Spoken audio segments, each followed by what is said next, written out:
I see your art. I'm trying to get my stream started so I can hear you and I can see you. I was just making sure I got my streams lined up.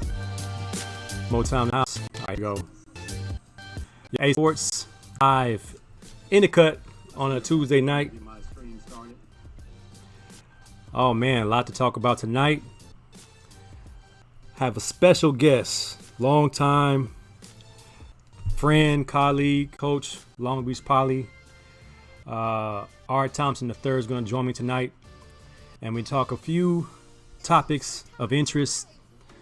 Our homeboy, Deshaun Jackson, D-Jax, has got himself into a little bit of trouble out there in Philly with his Instagram activity. We're going to talk about that. Patrick Mahomes brought home the bag. What does that mean for the rest of the NFL? What does that mean for the black quarterback? I got my man Art Thompson to help me add some perspective to that. Talking a little bit about the NBA playoffs and if it's going to be a real thing, it's going to happen. I actually watched some basketball this week. That kind of gives me some hope that this might actually be a thing that can actually happen. And they're still trying to figure out what to call the Washington Redskins. And now the Cleveland Indians might be changing their name as well. I actually have a graphic that shows a lot of name changes. Chris Moton, peace and blessing to you, my family, my brother, my Omega Psi-Phi brother. Even though I'm not from there, that's my brother from the Omega Psi-Phi. And he'll bark on you if you let him. And it's almost time for some Dodger baseball. Can't wait to talk about the Dodgers when it's finally time for some Dodger baseball. I'm going to go through my Facebook memes as usual. My sports flicks, I got 2 doozies for you. And I have my top 5 sandwiches. I'm a sandwich connoisseur, and I'm going to let you know what my top 5 sandwiches are. Got a full show for you, man. It's AC Sports Live. Here's my intro. You're right to be hostile, man. My people been persecuted.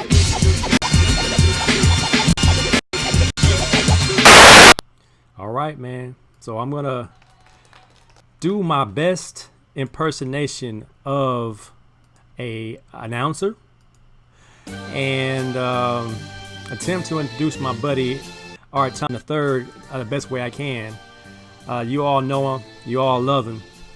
If you've ever been to a Long Beach Poly basketball game, boys or girls, he coaches for the girls team, and they are, I want to say, worldwide known, man. He's one of the best girls basketball programs. He coaches with Car Bugs and Sister Bugs. They do a great job over there. Art Thompson III is on the show. He gonna tell us more about himself. Let's bring him on and see if I can't get this to work. There he is. Art Thompson III. How you doing, sir?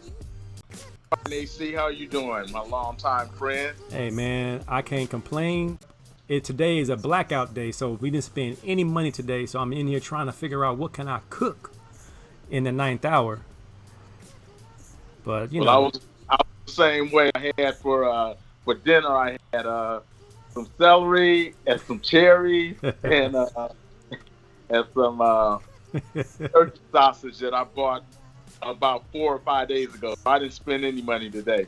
Yeah, I think I did a good job because I made some steak and macaroni for lunch for my son. I didn't eat it. I had myself a spinach and fruit smoothie for lunch, trying to do this green drink thing, and then I have some dinner at night. Yeah, I lost 4 pounds. I guess it works, man. But I'm glad you have the time to come join me on the show. I have a ton of stuff. I have a ton of stuff to ask you, but I'm gonna keep it direct, keep it focused. I always admire you, man, as a sports writer. It's something I've always kind of aspired to do as far as being a journalist, being a person of the media. But you have actually done it professionally, man. I have a lot of student athletes that follow me and ask me about careers and things. But what's the life of a sports writer, man? Well, in a quick rehash of how I got into it. I'm my uncle, my mother's twin brother, is a Hall of Fame football player, Ollie Matson, and I wanted to follow in his footsteps. But being a pro athlete, as you know, because you played NFL, Europe, it's a tough road to hoe to get into the league. Yes. I was far from that. So it was my uncle who suggested that I get into sports writing because he knew that I love sports from top to bottom. And he's the one that inspired me to get into it. Cool. Well, just as hard as it is to get in the league or to be a professional sports writer, what would you say to an inspiring, because I've had a couple students who actually wanted to get in that field. In today's, I guess, technology-driven field, what would be your advice to a young high school or a college student athlete that would like to be a writer one day? Well, the business has changed, as you well know, from the time that I first entered it decades ago to where it is now. The business has changed so much. But I would suggest for any aspiring sports writer, journalist, to find a mentor and to just let that person give them guidance and suggestions. A lot of times your first jobs are going to be either low-paying jobs or just something to do as an intern. Right. So, just get your foot in the door. You may be a gopher or something like that, but you got to learn the business from the ground up. That's what I would suggest to any aspiring journalist. There it is. It's work, man. It's like even with my student athletes, you got to put the work in. In any industry you think you might want to be a part of, there's some work behind the scenes as far as getting your teeth cut and sweat, blood, and tears. Jeff Ianson said, "What's up, Big Art?" He's on here. Dr. Jeff is in here. I forgot to mention Morningside as a girls hoop haven, just like Long Beach Poly's. My man Chris Motime. I'm gonna shout that out. I got Barry Massey in the house, former Jack Rabbit. Mentor is a fact that you must have a mentor in this game. I got Dr. Merle Cole Jr. You might know him too, Art. Oh, I sure do. Yeah, he's on the show. So, we're going to get right to it. I wanted to talk about this picture right here. I have a picture of a young Art Thompson III and the greatest, Muhammad Ali. Tell me about this picture. Well, you know what? I had just got out of college. This was like what I just talked about. You got to start, you can't start with the big time. And I was working for a community newspaper in Los Angeles. Right. But I got to cover everything I wanted to cover. And so I found out that the champ was running the streets of Inglewood to train for his fight with Larry Holmes, the last, championship fight that he ever had. And so I got in my car and drove to the spot where he was running the streets, parked my car, and started running with him. That's an awesome story, man. Man, so what? I mean, did you get to get a story? Did you get an interview? Oh yeah, I got an interview, got a story out of it and stuff. And of course, you know how Muhammad Ali used to play spar with people and stuff like that. Oh man, did he pop you upside the head? Yeah. He would always come inches away from your face and stuff. Oh, I mean, man. it would be so quick. Yeah. So that's awesome, man. Like, we always have those throwback picture days, and every time you post that picture, you win. And I was like, man, that must have been awesome, because I'm not sure if I'm the only person. I can't be the only person that really reveres Muhammad Ali for what he stood for, man. And like I said to somebody else the other day, he had 5 losses, but he's still the greatest because of what he stood for, what he endured, who he fought, how he entertained. I think people that get enamored with the undefeated, they forget about, did he do his job? as an entertainer, as a humanitarian, as a man. All those things have to be encompassed in someone's whole career in order to be considered great. And that's kind of why you got to realize too that he got the prime years of his career taken away from him because of the stance he took for not wanting to get inducted into the Army to go fight in Vietnam. Right. And, there are politicians, some that are dead now, that I just despise is a hard word, but I despise them because they were instrumental in taking this man away from us. Right. And not allowing him to pursue his career. So we got Motown said he was his favorite of all time, hands down. Morocco Jr. says he was the people's champ. Dr. Jeff says he was committed to his craft and his people. So I think that was one thing that really drew all of us to him. And at one point they hated him, one of them dead, and then the next moment he's raising the Olympic torch and lighting it. And he is now seen as one of the greatest sports figures of all time for everything he's gone through. Switching gears, Art, you covered Long Beach Poly, UCLA. I actually have a picture of you covering UCLA. My boy Jimmy McElroy. He's my co-host on Friday nights for 1585 show. But I see a young Art Thompson and a young Jimmy McElroy at UCLA on the bench after practice, writing a story, and Jim don't look too happy. Talk about your times writing, baby. It's a picture I stole from your Facebook. So it's a picture of you and Jimmy Mack. I don't remember the conversation, the story. I remember the basis of that and everything, but it's funny because that bench where we're sitting was the bench I always sit on to do homework because he would practice with me every day. I remember, man, because we was always leaving practice and you were like, man, you got the scoop. What's the story going on? This picture looks like Jimmy got some stuff on his mind. Like, it's not happening the way it should. And we've experienced it. And you as a writer, you've let me know personally that you are not too fond of the current coaching staff at UCLA. Do you feel like briefly letting me know what is your take on Coach Chip Kelly? Well, I guess it stems from when he was at Oregon and his closed door policy with the media.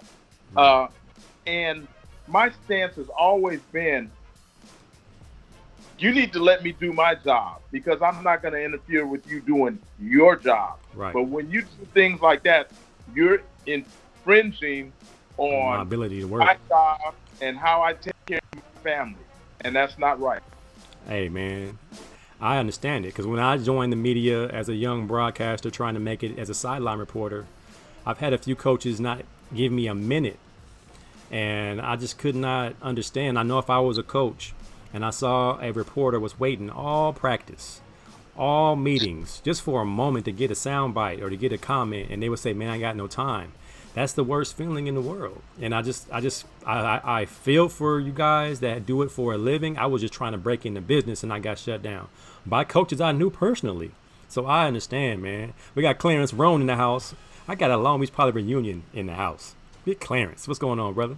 Tremello in the house. Steve Hill, Deacon Hill from the Drew League. What's up, brother? Javon Moore. You know Jay Moore, Art. Big J Mo. Oh, yeah. Of course. Oh, man. He's doing the Image 360 full speed ahead, man. All right, we're going to get into it, man. I actually brought, so I know you coaching that Poly, and your girls team was something special. And I have a picture of you with the girls team. I actually broke out my old shooting jacket. I will put it on for you, but it might be a little snug. But I have my Long Beach Poly Rabbits, if I don't cover up the name. So we was just old school Rabbits. I might even put it on while you on the line because it's a throwback day. I think Clarence Roan can appreciate it. What up, Big Clarence? We Jack Rabbits over here. Now, with all that, getting into our first topic, man. Our boy, Deshaun Jackson, got himself into some hot water. And those who are watching haven't had a chance to check the news. First thing I heard this morning on Sports Talk Radio was that Deshaun Jackson might get released for some anti-Semitic comments or a post he did on Instagram. He's my guy, so I'm going to go defend him. I had to go find out what the story was. I'm not sure if you got a chance to read the in-depth story about it, Art, But let's see if we can't pull it up. Our boy Deshaun Jackson, Long Beach Poly Cal, Bears, now an Eagle, once a Redskin, once a Buccaneer. But the post is, I believe he posted something from a book. And the book had some comments that he agreed with. And him posting these comments caused him to have to create an apology letter, to post a apology statement. And it's just, I don't know, man. I mean, I know it's wrong. It's absolutely wrong to couple Adolf Hitler and Jewish people in the same idea and not expect to get some backlash. However, the fact that what he was saying is not necessarily false. It's just an opinion. So I'm thinking, when does the First Amendment kick in? And you as a sports writer, everything you do has to be factual or have great sources. When you see a story like what we saw today with D-Jax, what do you think and what's your mind thinking right now? Well, you know what? It's like a red herring when you mention Adolf Hitler and you cite a quote from Minister Farrakhan. You know, it's a red herring with a lot of people. And, you know D-Jax personally, see? And Merle knows D-Jax. And Coach Clarence knows him. I know him. My daughter graduated in the same graduating class with D-Jax. So we all know him. I have colleagues, though, back east at the Washington Post and the Baltimore papers who were just calling him an idiot and asking the Eagles to release him. And because we know him, we know that Deshaun Jackson is not an idiot and he's not someone that's inflammatory. We know that. Yep. So we had to hear him apologize for what he posted. And I've heard from a couple of attorney friends, and there's like, why is he apologizing? He did not threaten anyone. He did say something that was off color, so they're probably going to suspend him as if they were suspending someone who used a racial slur. However, the fact that they are talking about releasing him, cutting him. Now, the Eagles, I would say, was it 5 years ago, had a person named Riley Cooper who was caught on tape saying some words that were very not very much so very colorful words. He says he would fight every nigger in here with the ER on the end of it. Excuse my French for those who are watching, but that's what he said. He was still an Eagle after that. He might have took some time off. I don't believe they even suspended him. They just gave him some time off. So I don't think that Deshaun Jackson is beyond forgiveness.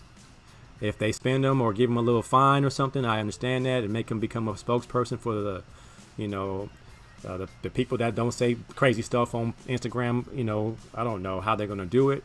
However, I just don't think it's fair for a man to be able to kind of point towards an idea and be canceled, as our culture is showing now that someone could be canceled, like their career will be over, as we see with Colin Kaepernick. Your career will be over for taking a stand. So I don't know how you feel about that. To Kim, well, I just don't think that they should throw Deshaun out to the sharks, so to speak. I just don't think so. I last read that he's going to go through some sensitivity training or something like that. But as you say, AC, some of the things he said, they weren't absolutely untrue. Right. That's why I have a hard time, because we're not kids. We're grown men, grown women. You get allowed to make your assumptions. He just said that Jewish people are in the power position. Black people, we need to see what's happening around us. And if you watched the Farrakhan special the other day, and you watch it without remembering everything he's ever said in life, what he said that in that hour, he didn't say anything that was not true. So it's hard for me to accept someone's apology when I know it's forced. So you figure if your owners or of an ethnicity or a group that you might be offending, my suggestion to DX is be mindful, man. If you're going to take a stand and make that kind of statement, that kind of post, understand the repercussions and the backlash that comes with it. I know he's not a hateful kid. He ain't even a kid no more. He's a grown man. I think Colin Cowherd called him a kid today. He's young. No, he ain't young. He's a grown man. He's a 12-year vet. He knows better. So you're going to have to take this heat. Now, if you really want to take that stand, be prepared to lose your career, because the people that write your checks happen to be Jewish. So it's a tough road you're going to have to tread. But just like Drew Brees, just like anybody else that says something off color, on camera, or in the public, you're going to have to live with that, and you're going to have to answer to it. Takim Ray Brown in the house, Washington State reunion. I got Chris Moton and Takim Ray Brown. Oh, my goodness. Watch out. Watch out. But nobody wants to talk about that. So we hope D-Jack's able to get through this without losing his position as a professional football player. He might have cost himself the Hall of Fame with that. I'm not sure how you feel about that, Art. Yeah, he possibly could cost himself that. You know, if he put together a couple more years. What my colleagues back there they're calling him an idiot, and I really feel sensitive about that, because I know Deshaun Jackson, and and those words right there are hurt me. Right. Calling somebody like that, because he is not. Yeah, they just threw him away. They threw him away in a post. Like, he didn't even write those words. He didn't even speak those words. He just posted a picture of a quote from a book, and they're going to treat him like he's a pedophile or a rapist or a person that's just anti-Semitic to the core. And we know that's not so. He's just saying, for black folks, wake up. Your position in this world, have you ever looked at it? That's kind of what he's saying. But again, we can apologize for him because we know him personally. Those who don't know him will try to cancel him, and that's unfortunate. That's very unfortunate. Changing gears, Art. The Redskins are on the clock to change their name from the Washington Redskins to something less offensive to the native people of this country. As a sports writer, I'm sure you've covered this many times. All the teams we've always heard of and always seen. We've kind of turned a blind eye and turned the other cheek and not worried too much about it. But now, with all the injustice, with all the rhetoric and all the awareness, it is now a real thing. How crazy is it that now we have to consider every single name that is connected to a native tribe in this country? Well, I think that this is long overdue, though, changing the Washington football team's name. I have a colleague in Baltimore, and he's a columnist. He refuses to use the word Redskins. Wow. He'll just call them the Washington Football Club or Washington football team. But for the last few years, he's used to use the name Redskins. And what a lot of people don't realize is the history behind the Washington franchise. They were the last team in the NFL to get a black player. Wow. Bobby Mitchell, 1902, was traded from Cleveland Browns to the Washington Redskins. He was the first black player. And their former owner, George Marshall, for years he publicly would say that he didn't want a black player. He wasn't going to hire a black player. And that was why they were the last team to have one. Wow. So with that historical context, it's kind of understandable where they are right now. You have an owner who said never, and FedEx and Nike pull out. He says, okay, let's consider. So my little spy self, I wanted to go take a look at how it's going over the years as far as Division I teams that have rebranded, renamed themselves, that had American reference. I don't even say Native American. They're natives of this country. They've called it America over the years, just natives of this country. We got Dartmouth, who were the Indians, because we're hearing the Cleveland Indians thinking about changing their name. Dartmouth is now Big Green. Stanford used to be the Indians. They're the Stanford Cardinal. UMass Redmen are now the UMass Minutemen. Eastern Washington Savages, they're the Eagles now. So a lot of teams throughout the history of this have taken on names of native tribes, and they changed them and quietly just changed them. I remember the Illinois Fighting Illini, the Syracuse Orangemen, all those different names went away quietly, but the Washington Redskins been holding steady. Now, I'm a Native American by my grandma's full-blooded Eastern Pequot, and we always had a problem with it. But what could you really do? They're taking our land and making us live on a reservation. We didn't feel very powerful. Now that there's some movement, all these teams, Cleveland Indians, the Washington Redskins, now even the Chiefs and the Braves are in question. Now, I don't have a problem as long as the name is positive and the name does not bring a black eye to the tribe, so to speak. I'm okay with it being named as long as they work with the people. If they bring on people from the actual tribe onto the committee, they hire them as executives or whatever on the team, name the team as they did down in Florida State, the Seminoles. It's okay as long as they've done their due diligence and paid homage and included the people. Not like the Redskins who, if you do the history, the deep-rooted history of how the land was taken and people were booted off their land. If they weren't killed, they were kicked off. That kind of thing just can't be a real thing. But actually, though, AC, with the Seminoles, that's the name of an actual proud tribe. Right. Redskins is racist because what it depicts is what they used to do is scout the natives, and that's what they call them. Yep. Redskins, and they would scout them. So that's why that has to go. It's long overdue. Long overdue. I don't even know why it was even a debate, because I saw some memes that had the Washington Caucasians, and it was a joke, but it's the same idea. You don't call, I know at one time they called the New York Knicks the New York Niggas because it was all black. And it was just like all these types of jokes and memes and things is the extreme of what we're dealing with the Redskins. Change it.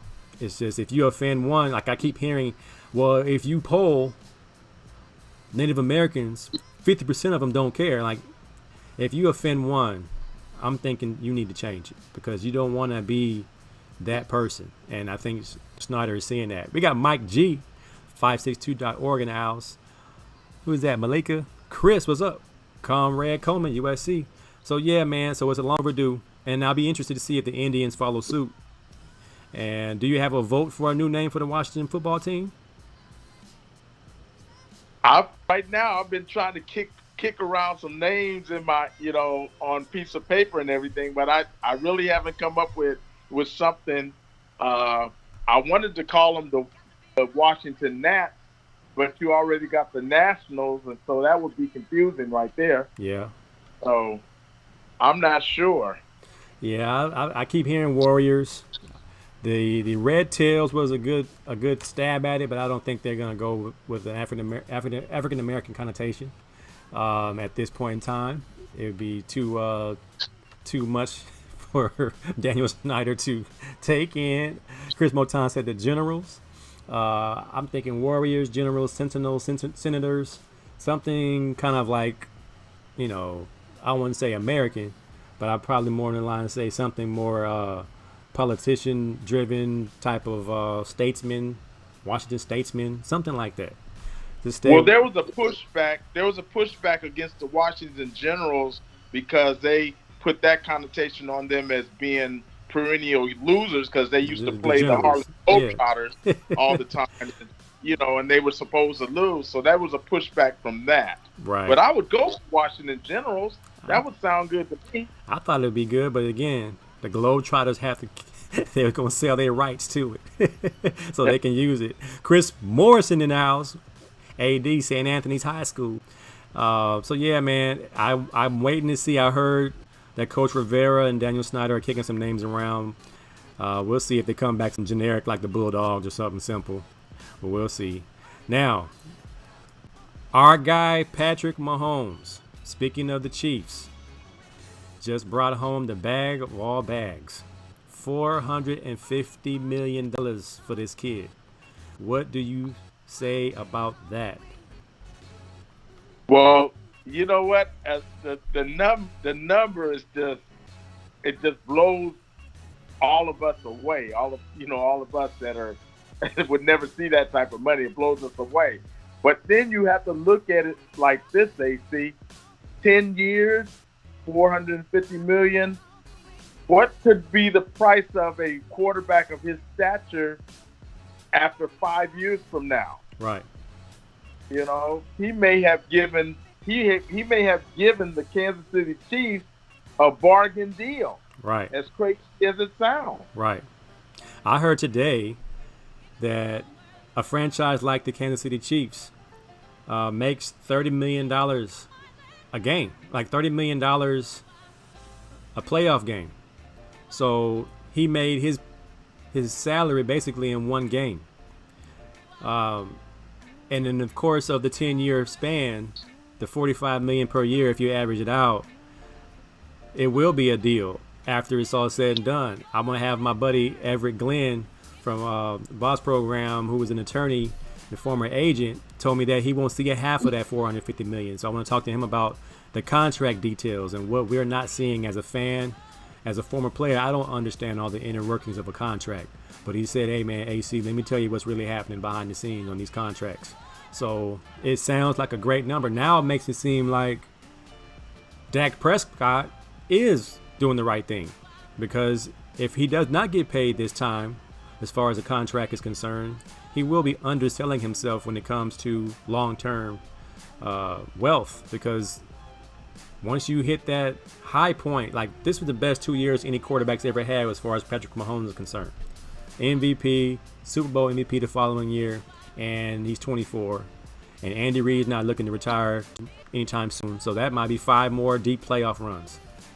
So they might have got their deal, the deal they wanted. Let's see, our fans are saying, what is Merle Curl saying? Merle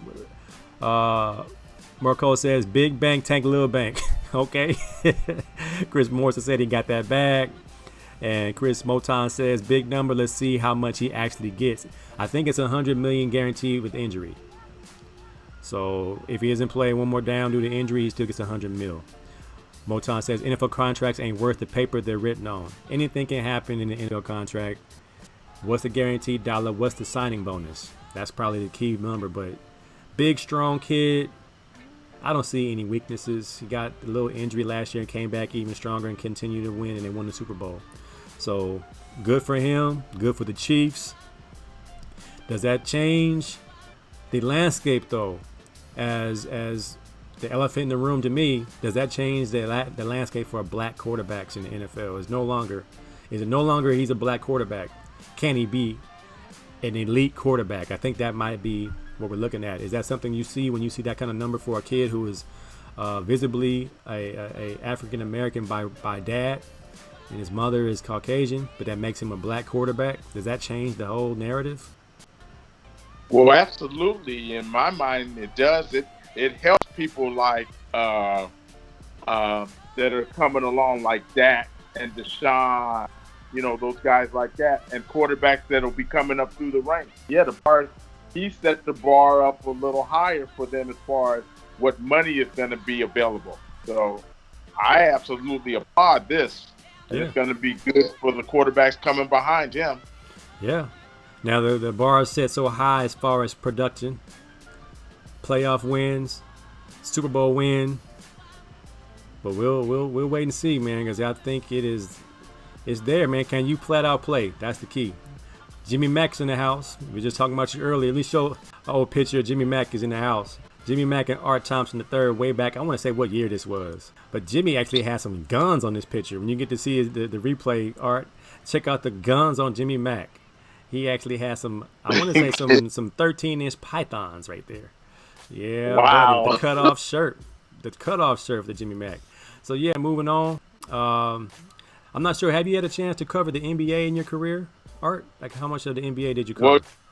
Well, AC, I covered the NBA. Actually, I covered the NBA longer than I covered the other sports. I covered the NBA for 12 years. Wow. What teams in particular? Well, the Clippers were my beat. That was my beat. All right. Now, I saw the playoffs one time with Bo Kimball and Michael Cage And I went to that game against the Jazz at the Sports Center way back in the day. It was a playoff game. I sat in the nosebleeds in the Sports Center and saw the Clippers get beat by the Jazz. So with that being said, the NBA season's restarting. Do you think there's going to be a season? And what are your thoughts behind the whole restart process? I still think it's up in the air. I really do, because there have been a handful of players already that have said that they're definitely not going to play. And with them saying that, there's got to be players that are on the fence about play. And then there's going to be those that, hey, I need to play. I got bills to pay. So I'm not sure if they're really going to be able to get this launched. I'm not sure yet. Yeah, I just saw that Larry Shamet contracted COVID-19, so he's not playing. And, I actually had the chance to see some basketball, the basketball tournament. I'm not sure if you're familiar with that tournament.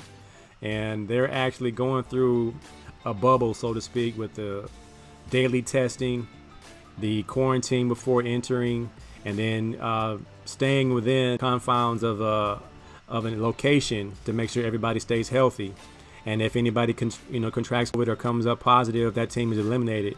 I just thought about it, man. Like, they're doing it, they're playing it. It's a 24-team tournament, one elimination tournament, winner takes all. So the kids are playing for free, basically.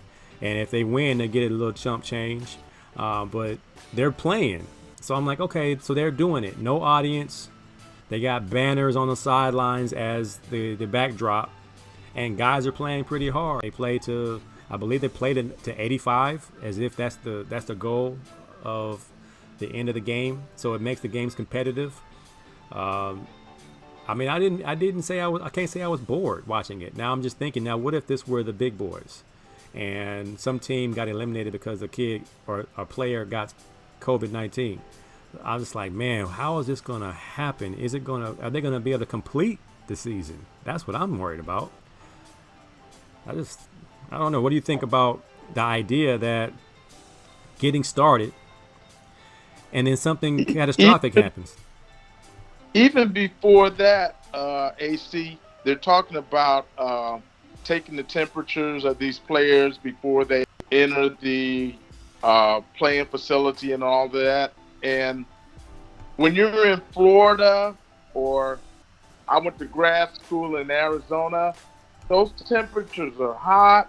In Arizona, it's dry heat, but it's still hot. Your temperature is not going to be 98.6 coming in from outside. 100 and 812 degrees from outside. Right. So what's to make sure that these temperatures are accurate and a guy is not symptomatic with COVID-19? I just don't really get it.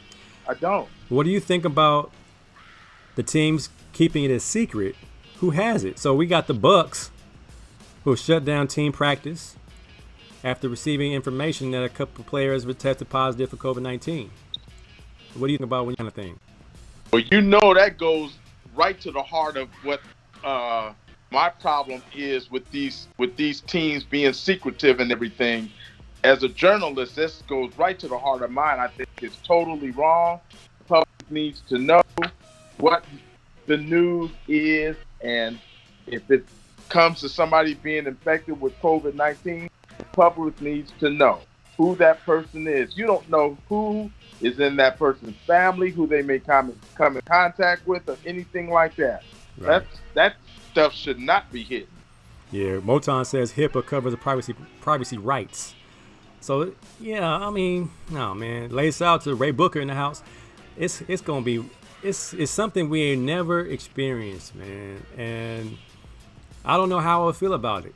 I mean, I heard the UCLA players are trying to get some kind of system in place that they don't have to be subjected to what Chip Kelly's putting in place, that everything is kept secret, that they will also be informed to what's happening so they won't be endangering their families or whatnot. So I do believe an open book, open dialogue, transparency is good for the safety of people. This is not, again, they're proving this is not the common flu like we thought it was. If people have long-lasting residual issues respiratory issues, then we kind of need to take this a little bit more seriously than we are. So it's a tough situation like anything else. I'm optimistic that they will play. However, with a single player in the NBA, I'm not sure if they will all stick to the guidelines and rules and regulations of this. I believe they're going to have some kind of symposium, some kind of sit down, some kind of rules of the 131 page rules and regulations, protocol they're going to have to endure. And these are grown men that haven't been told no in a long time. So I don't know how that's going to work out. The bubble, how's the bubble going to work out? Not sure about that. All right, Big Art, man. I really appreciate you coming on the show, man. Is there any words that you would like to share with the people before you get out of here? Oh yeah, well if Clarence is still on the on the broadcast, we got to do it this year. But plus, we got to do it this year. Clarence Roan. He knows what I'm talking about. All right. T. Ross in the house. Clarence Roan. Whatever y'all got brewing, let your boy in on it. Let me know what's happening, man. I want in on this. Black excellence, man. Clarence Roan, Art Thompson III, man. Let me know what's cracking, bro. Yo, who else is on here? Chris Moton says, I believe they will start, but I don't know about them finishing. Clarence Roan said, yes, sir. So whatever y'all got brewing, man. Whatever y'all got brewing, keep me in the loop. I'd like to know what's going on. Will. I'm like Marvin Gaye. I like to know what's going on. Art Thompson, man, appreciate you, man. I'd love to have you on again. We'll get some more topics. Peace and love to you, my brother. Take care. Okay, man. Right on. That was Art Thompson III, my main man, sports beat writer. He was there in the trenches with us, man, at UCLA, and we were struggling a little bit. He was there for your boy, writing real stories, real contextual stories, and keeping it real. Jimmy Mack knows he had to tell the truth sometime what's happening around you. And that's kind of what Art Thompson and those kind of guys in the media, you need those kind of guys in the media to tell your story from the right perspective and not one that has a bunch of, narratives behind the scenes that might not be telling the real. But Art Thompson was one of our guys we can confide in. Moving along, man, feels like to go to the NBA. I feel real interesting as I start going through my memes and seeing what's happening. I find it real interesting that Chris Middleton of the number one power ranked right now Milwaukee Bucks. This is touching on the idea that it's going to take a while before these teams are ready to play ball. He ain't touched the basketball in 3 months. And this is a professional shooter. So that plays in the favor of the Lakers and the Clippers. That the number one team in the NBA by many sports writers and sports pundits believe the Bucks are the team to beat. Their number two guy is not ready to shoot. So we'll see if Chris Middleton comes in. Well, I believe Giannis didn't have a court to shoot on either. That's crazy to me. If I'm a professional basketball player, I think I would have a court built in my home. Or I would at least have a local junior high school gym I would rent out and make sure that's going on. Now, we know that Henny then came to Hollywood. And this one came across my feed from our boy J.R. Smith. Says, yeah, I went through a very depressed state for a long time. This is when he had no basketball. I didn't even want to play 2K anymore. It was tough. When a bruh don't want to play 2K anymore, check in on your bro. He's not okay. So hopefully Henny's okay now. He's back with LeBron. Let's hope and see if he can be a contributor to the Lakers and not a hindrance. I don't think he's going to play much. If you ask me, I think it's going to be more Caruso, Deion Waiters, and KCP. Now, I do have some news that you may not want to see my Laker fans say. Our boy Kuzma out here taking Instagram pictures with models. I'm not going to look too far into it, but the man don't look like he's focused on basketball. I'm going to leave that alone. Laker fans, get your boy. Now, the NBA says they're going to approve social justice messages on jerseys. Man, if y'all don't stop with all the optics and the pacifying Help us with police reform and getting these crooked cops arrested. I'm not sure if you've seen this story. They've approved a bunch of slogans that can be on jerseys for the restart of the NBA. Some of the slogans are Black Lives Matter, say their names, vote, I can't breathe, justice, peace. All this stuff is cool, but it means nothing if we don't get some change. I'm all for painting Black Lives Matter on the ground, guys having a patch, guys being able to wear t-shirts that have an expression. It could be on the back of their jerseys. That's cool, but I believe all this, the Black National Anthem being played before football games, don't do us greasy in this, man. Get some stuff done. Don't just do this stuff for show. All this stuff is cute, but does it mean that we get what we want? Police reform, justice, equality. I hope that's what this is all about, not just something to appease the masses to go away and be quiet. Dodger talk. It's almost time for the Dodgers season to begin. They've already started working out. Circle the date, September 12th. Astros, the hated ones, the cheaters, versus the beloved boys in blue. Man, I can't wait. I would hate to be the first batter for the Astros. He might get one in the side, right in the ribs. Motown says messages that they approved. Players can't choose themselves. Shake my head. Yeah, I say forget it, man. Just leave it alone. Have my rich owner go talk to the city councilman and help me get some act right amongst the local police department. I'd rather see that than I'd rather see somebody's name on the back of their jersey replaced with vote. The stadium will be full with hate that series. Man, if you think the Dodger Stadium, I saw a kid wear an Astros shirt to the gym one time before the Astros cheated. And I was in the gym in Norwalk. And you know, my brown brothers and sisters love the Dodgers. And I told my man was Asian. I said, my man, you might want to watch your back in here with that Astros stuff on. This Dodger town, baby. And they don't play. It's like going to a Dodger game and you're wearing a Giants jersey. You ain't safe, man. You got to be careful with what you wear around Dodger fans. If they not playing, it's like a gang, man. It's gonna be heated. Anybody wearing an Astros jersey in the ravine is gonna be on suicide watch, man, because it's gonna be crazy down there, and I can't wait. Our boy David Price said he's not playing. His wife, I believe, is expecting a baby.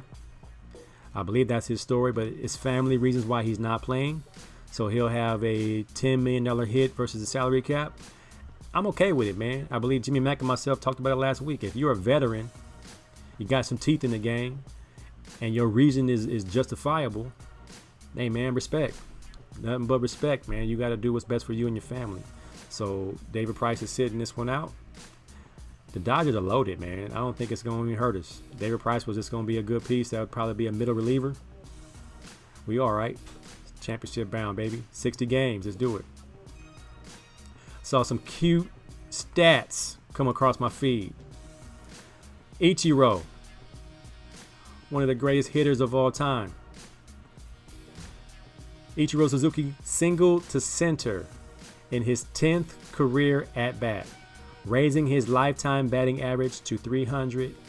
It never again fell below 300. I think that's awesome, man. As a baseball player, I think solid baseball strikers is a lost art form. And it made me pull up the GOATs, Tony Gwynn and Rod Carew, with 15 batting titles among them. 8 for Tony, 7 for Rod. Tony Gwynn, my favorite player of all time. Long Beach Poly Jackrabbit, San Diego Padre, San Diego State head coach before he passed away, rest in peace. Probably the best pure hitter ever to lace them up. There are some other guys out there that can hit a little bit. We got Wade Boggs, Don Mattingly, Ty Cobb, those kind of guys. But for me, Long Beach kid, give me Tony Gwynn. They knew how to get on base. Man, just imagine if they played the shift versus Rod Carew or Tony Gwynn or Ichiro. They're putting that ball in play every time, man. Every single time. Shout out to our girl Maya Moore, who continues to put her money where her mouth is, or put her mouth where her money is, however you want to say the phrase. She helped our man Jonathan Irons get out of prison. She is taking a stand against injustice with the prison system. She's helping guys get out of prison. She's sacrificing her career for her time spent trying to help people that are wrongfully imprisoned. Shout out to Maya Moore. Keep doing your thing, girl. We support you. Hey, let us know if there's any way we can support you. Maya Moore. Don't forget her name. Kenny Smith is leaving TNT. Man, what are we going to do? I mean, shoot, that's my guy, man. Like, Kenny Smith is the TNT show. He was there before Chuck. He was there before Shaq. He was there with Ernie Johnson by himself, and he's leaving TNT. So I'm wondering who we going to have to replace him. They had great chemistry. It was an entertaining show. I believe he's going to be a GM for an NBA team. So congratulations to him on that. If it's the New York Knicks, good luck with that. I'm not sure who he's going to, but Kenny Smith. Apply for the job, AC. Hey, man. I'm knock-kneed, too, so when I run to the board, I might get tripped and fall over just like Kenny Smith. I would love to be on the TNT show, but Shaq and Charles would get on me like, man, you ain't got no skin in the game. You ain't played in the NBA. You don't know what you're talking about. At least Kenny Smith got rings, so he can always shut Chuck up. That's what I loved about Kenny Smith's position, is that he wasn't a star on that Rockets team, but he was a key piece. That was Dream's team. Oh, man, I would love to take that spot, man. Me and Jimmy Mack gonna shop our show and hopefully get on the Pac-12 network. They need some content. More time. If he's going to the Knicks, he'll be back soon. Oh, my man won't even get a season. The New York Knickerbockers, the place where GMs go to die, and coaches. It's tough up there, man. Before Kenny Smith got out of here, he said something interesting. Omar Stoudemire in the house. Another Jackrabbit. I got my Jackrabbit shirt on just because tonight was a reunion. I got my Jackrabbit shooting shirt on for all my Jackrabbits in the house. And you see my helmet up here by me. Kenny Smith said about the Michael Jordan Bulls during the Rockets championship tenure. They were just too small. That's why you gotta love Kenny Smith, man. He can speak from experience. That's why they lost to Orlando. The team that they lost to 4-2, we swept. It wasn't Jordan, wasn't the best player. That wasn't the best team. Kenny Smith on why Michael Jordan-led Bulls lost to the Magic. Man, some people even believe that Jordan didn't want no smoke with Akeem Olajuwon and them Rockets. So it was best to go ahead and get beat by the Orlando Magic. Not that they threw games, but the preference was not to go to the finals and lose. Lose in the Eastern Conference Finals and keep your record clean and come back when you feel like you're on top. That Magic team was a monster, and the Rockets swept them. That lets you know how good the Rockets were those 2 years. Motan says, put your helmet on too. Be out for Polly. Oh, come on, man. Not the kid. That helmet don't even fit no more. My steroids made my hair grow. My hair growing like Barry Bonds. One of my favorite players of all time, man. Ray Allen. People forget how good he was before Miami and Boston. He turned into a shooter. But in Seattle and Milwaukee, this dude did everything. Athleticism and never got tired. Man, you don't think I remember Jesus Shuttlesworth? Jesus was the man, bruh. From UConn to the league, Ray Allen is in my top 20, man. I'm trying to tell you, man, don't sleep on Ray Allen. He was a monster in his day. He became a shooter. One of the prettiest jump shots, I would say, between him and Klay Thompson, man. It's a beautiful thing. 4th and goal. All right, for all my gamers. All my gamers. I love to hear what Jimmy Mack and TJ, Omar Stoudemire, Jimmy McElroy. Who else is on here? Chris Morrison. Lamont's on here. 4th and goal from the 1 yard line. You're down 4 with 1 second left. That means you can't kick it. You ask Madden, and it gives you these 4 plays. Which are you gonna call? And it's a video game, y'all. It's not the Seahawks versus the Patriots in the real game. It's a video game. Who you got? So I'm looking at it. I'm not a big time Madden player, but I know how to call a play and get some results. And out of these 4 plays, I think I'm going with the mesh, the RPO. That gives me more of an option if the defense calls a play that will stop a certain play. Like, I'm not running no sneak. It might get stopped. The fake halfback toss, that's too much trickery. Never played a full game of Madden in your life, Big Moton? Oh, come on, man. Jimmy Mack says quarterback sneak on a video game? 4th and goal from the 1. I guess you could on the 1 yard line. See, I'm not an avid Madden player. So you guys hit me. I'm gonna have to play tonight and see if this is what I would get. I'm thinking mesh, man. I'm getting, I guess, too realistic. I'm thinking about like when Deshaun Watson was playing for Clemson, and they had the ball on the goal line or close to it, and they went with the option slant pick play. 98% of the time it works. Wow. Give the ball to Tank. Oh Lord, not to Al Bundy, up the middle. So I'm not right with the mesh. Oh my goodness, is that Bridget? Oh my God, Bridget Polk in the house. How you doing, Bridget? The Tank can get in, but we ain't got the Tank, man. We got a regular running back there. So I'm gonna run the mesh, give myself an RPO, a run pass option, and I'll get in there. But I'm gonna actually try this quarterback sneak Jimmy's talking about. Tank will get you 7 yards, even on the goal line. Good Lord, I don't want no parts of Tank, man. That's the kind of guy you don't want to tackle. Saw some other stuff, man. This is my last one. I saw this in my timeline. Prime time versus Tyreek Hill. Of course, I'm thinking when Prime was young. A 25, 27-year-old Prime time versus Tyreek Hill. Tyreek Hill says, try me. Prime says, laugh out loud. You know my clip. Loaded, and I normally don't have the address of the high road, but this time I do. Oh my goodness. I got Prime, y'all. Because I had Tyreek Hill on my fantasy team last year, and there were some games he didn't even give me 10 points.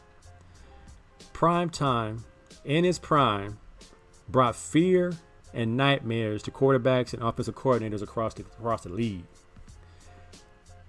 And he was consistent. I only saw Prime get beat consistently by Flipper Anderson. And that might have been Prime's first 2 or 3 years in the league. So I got Prime versus Tyreek Hill, because Tyreek Hill is a speedster.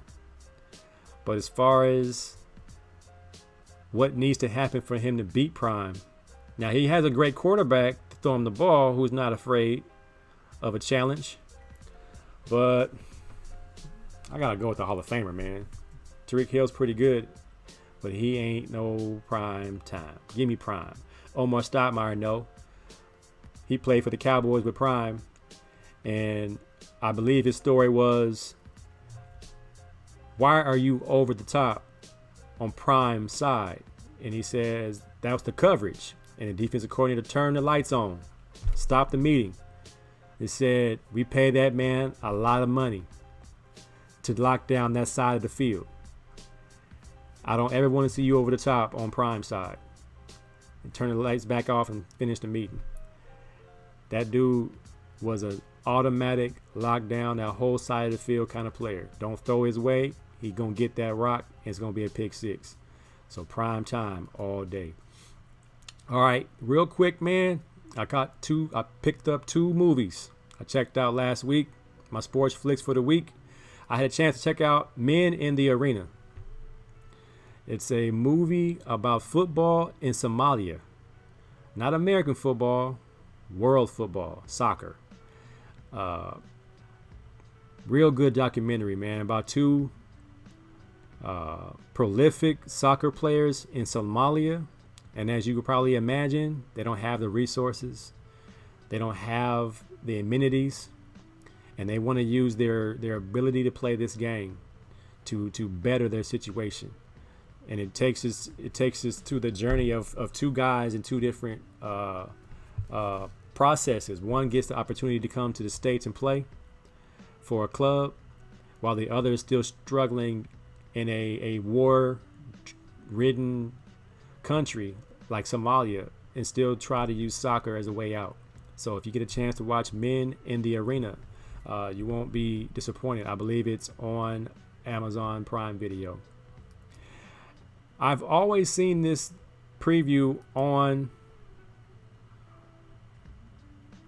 my service, but I never watched it until the other day. Magic and Bird, A Courtship of Rivals. Man, it was really good. I did not know that Bird was such an introvert. I didn't know that Bird really hated being on camera. I didn't know Bird was such a thug. Like growing up, the neighborhood thug. That made me like him a little bit more. The fact that he found a way after it was all said and done to reach out to Magic when Magic was trying to be his friend from college all the way up. But Magic just said, forget it, you're not my rival. And it turns out they really respected each other. So Magic and Bird, A Courtship of Rivals, was an awesome documentary. I actually liked it a lot because I found out some things. I found it really interesting. Magic talks about arriving in LA and how the late great Jerry Buss showed him around town and showed him all the ladies that he had on his roster. Which probably led to the Magic and his Johnson. Got him into a little trouble with all the ladies.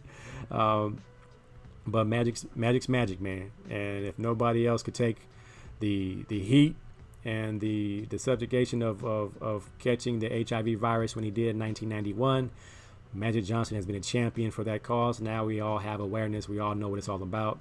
So it worked out how it should have. And Magic Johnson and Larry Bird are two of the greatest players to ever play the game. Documentary was awesome. Check it out if you get a chance. All right, man, my show is just about up. I wanted to finish off with my sandwich top 5. I'm a sandwich connoisseur. I'm not sure if you are. I am. Now, my top 5 is what it is, but my honorable mentions that did not make my top 5, but they are also incredible sandwiches. Anna Powell, what's really going on? My homegirl, I got my Polly Rabbits shirt on. I think you can vibe with that, because she was a Polly Rabbit back in the day, like yours truly. Tuna sandwich didn't make my top 5, but I will smash a tuna sandwich right now. Everybody don't like them. I don't mind a tuna sandwich on some lightly toasted bread. I don't even need tomato and lettuce. I'll use some lettuce. If it's there, some mayonnaise, some mustard. If the tuna fish ain't got enough mayonnaise in it, I'll add a little bit, some relish and some onions and some eggs, and definitely go to town on that. Definitely go to town on that. Also did not make my top 5, but I will smash one in a heartbeat. An OG peanut butter and jelly sandwich with some ice cold milk. I will smash it like I'm a little kid. Now, I do prefer strawberry jam over grape Concord jelly.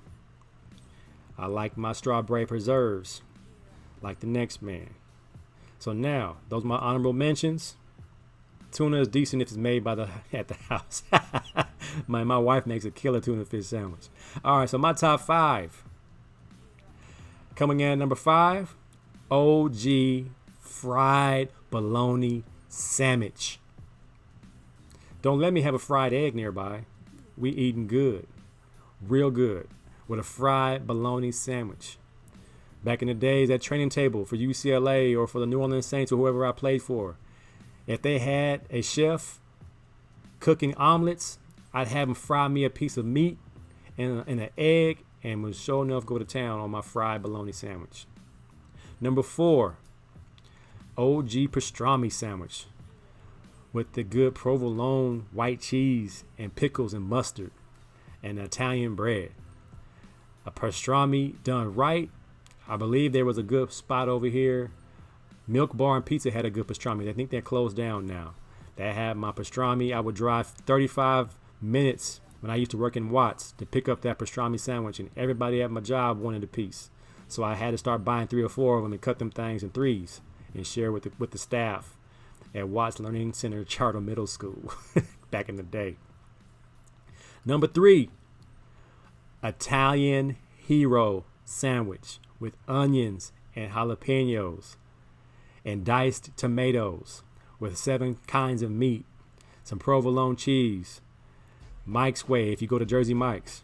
That is number 3 on my list. I hope you're getting hungry. Chris Moton said he can't go back to the bologna sandwich. I eat it for nostalgia's sake, man. I know it's terrible for you, but don't look at the package and see what's in the bologna. You'll never eat it again. Number 2 on my list is breakfast ham and cheese on the grilled cheese bread. Yes, Lord, I can eat that 3 times a day. Ham and cheese sandwich. Sorry for my Muslim brothers and sisters. I know you don't eat pork, but I still will smash me a ham and cheese, ham and egg sandwich. Definitely goes down smooth, don't come up rough. And my number 1 sandwich, as you probably have guessed, as a Philly boy, give me that Philly cheese sandwich with the chopped up New York or prime steak with the grilled onions and mushrooms and cheese. I'm not too fond of the cheese whiz. Give me that provolone or that mozzarella and some light mayo on there. My toasted bun. Oh my goodness. We're talking about eating good in the neighborhood. I see you, Chris. No swine. Well, you can get some turkey ham and have you a turkey ham and cheese egg sandwich. I'm talking about this Philly cheesesteak right here. Nothing like it, man. That's my favorite. That was my top 5 sandwiches. I'm pretty sure you guys are hungry right now. We're not spending any money today. Today's a blackout, so we're not spending any money. We're going to show how powerful the black dollar is today. So I'm going here and cook something real quick. Hey, man, I appreciate you guys hanging out with your boy. AC Sports Live on a Tuesday. It's the 7th day of July. It is the 15th day after Juneteenth. Did not necessarily celebrate the 4th right now because of the climate of this country. We need some act right. We need some justice. We need some equality. So until we get some equality, it's going to be very hard for us people of color to celebrate independence that we didn't have. We were still not free, so we will still continue to celebrate Juneteenth until we see some act right in this country. On the 15th day after Juneteenth, I made seafood on the grill. I had my Kaepernick t-shirt on, and I made crab legs, shrimp, and grilled sweet corn. So that was what I put on the grill on Saturday. And as y'all pops fireworks and my boy Lonnie Graham keep telling me, hey man, if the 4th was over on the 4th, why are they still popping fireworks? It was going on for at least 3 days prior and the day after. I'm not sure where they got all the fireworks from, but it was like nonstop, man. Nonstop. All right, appreciate y'all, man. Clarence Rome, thank you, sir. I'm trying to do my thing. Motown, great show. Thank you, sir. Your heart just stopped. To Kim Ray Brown, man, you a nut. I heard I gotta have my Washington State Omega Psi Phi bros on here, Chris and Takim Ray Brown on the show. It's gonna be hilarious, man. Can't wait to have them guys on here. I'm AC, man. This is AC Sports Live, and I want to tell y'all, man. I shared the scripture today on my Facebook. Love one another, man. That's the only commandment we have. Love one another. So all this black and brown crime stuff in Long Beach, let's squash it. That's not what we were brought up on. That's some fabricated hate that came over the years. Find a way to do something nice for somebody. Love people. Understand people. I'm going to keep using my girl Don Dizzle's empathy, not sympathy slogan. Trying to make some t-shirts with that on it. Let's try our best to make sure we take care of each other, man. And that takes a little bit of effort. to love somebody that may not necessarily love you. All right, man. So I'll see y'all again for show Friday, 1585. Jimmy Mack and myself. We're going to talk about some pertinent, some on-time topics and see what's going on in the sports world. Hopefully by then we have some more answers to what's going to happen in the bubble, what's going to happen with Dodger baseball, what's going to happen, with the naming of the Redskins. We don't know, but the day changes every day, and every day's a new day. Until then, y'all, peace and blessings. Y'all be nice, y'all be cool, and love one another. I'm AC. Peace out.